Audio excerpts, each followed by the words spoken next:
देश के लाखों छात्रों का भविष्य इस वक्त अधर में लटका है, क्योंकि नीट के जो रिजल्ट आए हैं उसको लेकर बहुत सारे सवाल उठ रहे हैं। छात्रों को लगता है कि रिजल्ट में बहुत सारी गड़बड़ी है, जबकि नीट एग्जाम कराने वाली संस्था एनटीए का कहना है कि सब कुछ ठीक है, जो आरोप लग रहे हैं उनकी जांच कराई जा रही है। लेकिन रिजल्ट जारी होने के बाद से सोशल मीडिया से लेकर सड़कों तक छात्रों का गुस्सा एनटीए पर फूट रहा है। छात्रों ने नीट एग्जाम में गड़बड़ी के आरोप लगाए हैं। नीट एग्जाम और इसके रिजल्ट को लेकर सुप्रीम कोर्ट में याचिकाओं की बौछार हुई है। सुप्रीम कोर्ट ने आज नीट एग्जाम पर क्या कहा और नीट के रिजल्ट पर क्या सवाल उठ रहे हैं, इस एग्जाम को कराने वाली संस्था एनटीए ने क्या सफाई दी है, आज इसकी एक एक डिटेल आपको बताऊंगा। लेकिन सबसे पहले नीट रिजल्ट को लेकर देश भर में भड़के छात्रों के गुस्से की तस्वीर देखी। बिहार के कटिहार में आज छात्रों ने रेलवे स्टेशन के बाहर जोरदार प्रदर्शन किया। प्रदर्शन कर रहे छात्रों ने रेल रोकने के लिए रेलवे स्टेशन के अंदर घुसने की कोशिश की, लेकिन रेलवे पुलिस ने उन्हें बाहर ही रोक दिया, जिसके बाद रेलवे स्टेशन के बाहर ही छात्रों ने एनटीए के खिलाफ नारेबाजी शुरू की। छात्रों ने नीट एग्जाम का रिजल्ट कैंसिल करने और एक महीने के अंदर सुप्रीम कोर्ट की निगरानी में दोबारा एग्जाम कराने की मांग की और रिजल्ट रद्द नहीं होने पर उग्र आंदोलन की धमकी। पहले कटिहार में प्रदर्शन कर रहे छात्रों को सुनिए, फिर दूसरे शहरों में छात्रों के गुस्से की तस्वीर, और आज सुप्रीम कोर्ट में क्या हुआ है वो भी बता। अब 720 में भी 720 नंबर लाके एम्स दिल्ली नहीं मिल रहा है तो लानत है ना ऐसा पढ़ाई पे जी। क्या कर रहा है सरकार? हमारी मुख्य दो मांग है कि सबसे पहले एनटीए के जो चेयरमैन है सुबोध सिंह, उस पर कार्रवाई हो सीबीआई की, और पूरे नीट का जो परीक्षा हुआ है उसकी सीबीआई जांच हो। इसके बाद सुप्रीम कोर्ट के नेतृत्व में निष्पक्ष तरीके से फिर से रीनीट का एग्जाम कराया जाए और छात्र जो खिलवाड़ हुआ है उसके भविष्य के साथ जो खिलवाड़ हुआ है उसको इंसाफ दिलाने का काम किया जाए। उधर चेन्नई में भी आज छात्रों ने नीट एग्जाम में धांधली का आरोप लगाते हुए प्रदर्शन किया। प्रदर्शन में शामिल छात्रों ने रिजल्ट रद्द करने की मांग की। एनटीए के खिलाफ नारेबाजी कर रहे छात्रों ने सड़क जाम करने की कोशिश की, जिसके बाद पुलिस ने उन्हें हिरासत में लेना शुरू कर दिया और बस में बैठाकर ले गई। एक तरफ नीट एग्जाम और उसके रिजल्ट को लेकर छात्र सड़कों पर हैं, दूसरी तरफ नीट एग्जाम को लेकर सुप्रीम कोर्ट में कई याचिकाएं भी लग चुकी हैं। नीट एग्जाम पर पेपर लीक के आरोप और दूसरी गड़बड़ियों को लेकर दायर की गई ऐसी ही एक याचिका पर आज सुप्रीम कोर्ट में सुनवाई हुई। यह याचिका नीट का रिजल्ट आने से पहले दाखिल की गई थी, जिस पर सुनवाई करते हुए सुप्रीम कोर्ट ने नीट काउंसलिंग पर रोक लगाने से इनकार कर दिया। हालांकि सुप्रीम कोर्ट ने एक बड़ी बात कही कि गड़बड़ियों से परीक्षा की विश्वसनीयता को चोट पहुंची। सुप्रीम कोर्ट ने नोटिस जारी कर नीट एग्जाम कराने वाली संस्था एनटीए से जवाब देने के लिए कहा है। अब इस मामले में अगली सुनवाई 8 जुलाई को होगी। नीट के रिजल्ट पर कोचिंग इंस्टीट्यूट फिजिक्स वाला के सीईओ अलक पांडे ने भी सुप्रीम कोर्ट में एक याचिका दी है, जिसमें उन्होंने नीट एग्जाम की प्रोसेस और इसके रिजल्ट में गड़बड़ी और जांच के लिए सुप्रीम कोर्ट की निगरानी में कमेटी बनाने की मांग की है। उन्होंने एनटीए के ग्रेस मार्क्स दिए जाने के एनटीए की दलील पर भी सवाल उठाए। साथ ही पटना में नीट का पेपर लीक होने की भी जांच करने की मांग की। अलक पांडे की याचिका पर कल सुप्रीम कोर्ट में सुनवाई होने की उम्मीद है। सुनिए नीट एग्जाम में दिए ग्रेस मार्क्स पर फिजिक्स वाला के नाम से मशहूर अलक पांडे ने क्या कहा है। हमने ये मांग की है कि एक तो पटना के अंदर जो पेपर लीक हुआ है, गुजरात के अंदर भी ऐसी समस्याएं हैं, उनकी जांच हो पहली। दूसरी चीज ये जो ग्रेस नंबर इस बार अजीब तरह से दिया गया है, 720 दे दिया, कट ऑफ इतना ऊपर चला गया। ये कहते हैं 1563 को दिया, किस बेसिस पे दिया है, कैसे सीसीटीवी से देख लिया, क्यों सारे बच्चों को ग्रेस नहीं दे रहे हैं। एक बच्चा जो मेहनत करके 640 नंबर ला रहा है और उसके बाद भी उसकी 40,000 रैंक आ रही है, और एक बच्चा बिना मेहनत के 700 नंबर लेके आ जाता है जिसकी 2000 रैंक हो जाती है, तो उसको तो कॉलेज मिल जाएगा 700 वाले को, 640 जो मेहनत किया उसको नहीं। और जिसको आप ग्रेस दे रहे हो, आप कैसे बता सकते हो बच्चा इस ग्रेस को पाने के लायक है कि नहीं? आप कहते हैं हमने समय देखा, आंसरिंग एफिशिएंसी देखी। आप खुद सोचिए, किसी बच्चे को आप 720 ग्रेस दे देंगे और बच्चा कहीं ना कहीं हमारे संस्थान में पढ़ता था, साल भर उसके 630-640 नंबर आते थे, तो कभी उसके 720 नहीं आने वाले। तो पूरी तरह से ये जो प्रोसेस है अनफेयर है। देखिए, एनटीए कह रहा है कि उसने जो भी किया वो ठीक है। मामला कोर्ट में पहुंचता है, कोर्ट भी कहता है कि विश्वसनीयता पर सवाल खड़े हुए हैं, जो सैंटिटी है प्रोसेस की उसको लेकर।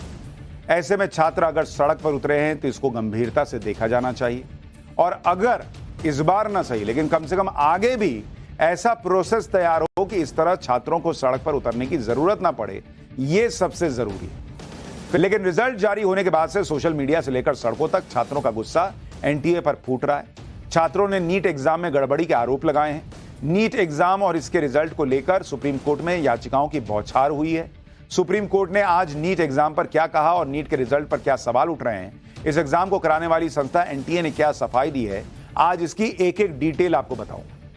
लेकिन सबसे पहले नीट रिजल्ट को लेकर देश भर में भड़के छात्रों के गुस्से की तस्वीर देखी। बिहार के कटिहार में आज छात्रों ने रेलवे स्टेशन के बाहर जोरदार प्रदर्शन किया।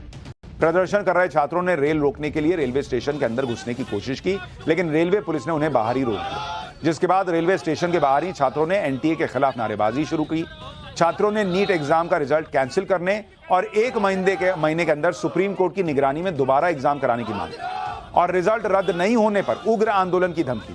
पहले कटिहार में प्रदर्शन कर रहे छात्रों को सुनिए, फिर दूसरे शहरों में छात्रों के गुस्से की तस्वीर और आज सुप्रीम कोर्ट में क्या हुआ है वो भी बता। अब 720 में भी 720 नंबर लाके एम्स दिल्ली नहीं मिल रहा है तो लानत है ना ऐसा पढ़ाई पे जी। क्या कर रहा है सरकार? हमारी मुख्य 2 मांग है कि सबसे पहले एनटीए के जो चेयरमैन है सुबोध सिंह, उस पर कार्रवाई हो सीबीआई की, और पूरे नीट का जो परीक्षा हुआ है उसकी सीबीआई जांच हो। इसके बाद सुप्रीम कोर्ट के नेतृत्व में निष्पक्ष तरीके से फिर से रीनीट का एग्जाम कराया जाए और छात्र जो खिलवाड़ हुआ है, उसके भविष्य के साथ जो खिलवाड़ हुआ है, उसको इंसाफ दिलाने का काम किया जाए। उधर चेन्नई में भी आज छात्रों ने नीट एग्जाम में धांधली का आरोप लगाते हुए प्रदर्शन किया। प्रदर्शन में शामिल छात्रों ने रिजल्ट रद्द करने की मांग की। एनटीए के खिलाफ नारेबाजी कर रहे छात्रों ने सड़क जाम करने की कोशिश की, जिसके बाद पुलिस ने उन्हें हिरासत में लेना शुरू कर दिया और बस में बैठाकर ले गए। एक तरफ नीट एग्जाम और उसके रिजल्ट को लेकर छात्र सड़कों पर हैं, दूसरी तरफ नीट एग्जाम को लेकर सुप्रीम कोर्ट में कई याचिकाएं भी लग चुकी हैं। नीट एग्जाम पर पेपर लीक के आरोप और दूसरी गड़बड़ियों को लेकर दायर की गई ऐसी ही एक याचिका पर आज सुप्रीम कोर्ट में सुनवाई हुई। यह याचिका नीट का रिजल्ट आने से पहले दाखिल की गई थी, जिस पर सुनवाई करते हुए सुप्रीम कोर्ट ने नीट काउंसलिंग पर रोक लगाने से इनकार कर दिया। हालांकि सुप्रीम कोर्ट ने एक बड़ी बात कही कि गड़बड़ियों से परीक्षा की विश्वसनीयता को चोट पहुंची। सुप्रीम कोर्ट ने नोटिस जारी कर नीट एग्जाम कराने वाली संस्था एनटीए से जवाब देने के लिए कहा है। अब इस मामले में अगली सुनवाई 8 जुलाई को होगी। नीट के रिजल्ट पर कोचिंग इंस्टीट्यूट फिजिक्स वाला के सीईओ अलक पांडे ने भी सुप्रीम कोर्ट में एक याचिका दी है, जिसमें उन्होंने नीट एग्जाम की प्रोसेस और इसके रिजल्ट में गड़बड़ी और जांच के लिए सुप्रीम कोर्ट की निगरानी में एक कमेटी बनाने की मांग की है। उन्होंने एनटीए के ग्रेस मार्क्स दिए जाने के एनटीए की दलील पर भी सवाल उठाए। साथ ही पटना में नीट का पेपर लीक होने की भी जांच करने की मांग की। अलक पांडे की याचिका पर कल सुप्रीम कोर्ट में सुनवाई होने की उम्मीद है। सुनिए नीट एग्जाम में दिए ग्रेस मार्क्स पर फिजिक्स वाला के नाम से मशहूर अलक पांडे ने क्या कहा है। हमने ये मांग की है कि एक तो पटना के अंदर जो पेपर लीक हुआ है, गुजरात के अंदर भी ऐसी समस्याएं हैं, उनकी जांच हो पहली। दूसरी चीज ये जो ग्रेस नंबर इस बार अजीब तरह से दिया गया है, 720 दे दिया, कट ऑफ इतना ऊपर चला गया। ये कहते हैं 1563 को दिया, किस बेसिस पे दिया है, कैसे सीसीटीवी से देख लिया, क्यों सारे बच्चों को ग्रेस नहीं दे रहे हैं। एक बच्चा जो मेहनत करके 640 नंबर ला रहा है और उसके बाद भी उसकी 40,000 रैंक आ रही है, और एक बच्चा बिना मेहनत के 700 नंबर लेके आ जाता है जिसकी 2000 रैंक हो जाती है, तो उसको तो कॉलेज मिल जाएगा 700 वाले को, 640 जो मेहनत किया उसको नहीं। और जिसको आप ग्रेस दे रहे हो, आप कैसे बता सकते हो बच्चा इस ग्रेस को पाने के लायक है कि नहीं? आप कहते हैं हमने समय देखा, आंसरिंग एफिशिएंसी देखी। आप खुद सोचिए, किसी बच्चे को आप 720 ग्रेस दे देंगे और बच्चा कहीं ना कहीं हमारे संस्थान में पढ़ता था, साल भर उसके 630-640 नंबर आते थे, तो कभी उसके 720 नहीं आने वाले। तो पूरी तरह से ये जो प्रोसेस है अनफेयर है। देखिए, एनटीए कह रहा है कि उसने जो भी किया वो ठीक है। मामला कोर्ट में पहुंचता है, कोर्ट भी कहता है कि विश्वसनीयता पर सवाल खड़े हुए हैं, जो सैंटिटी है प्रोसेस की उसको लेकर। ऐसे में छात्र अगर सड़क पर उतरे हैं तो इसको गंभीरता से देखा जाना चाहिए, और अगर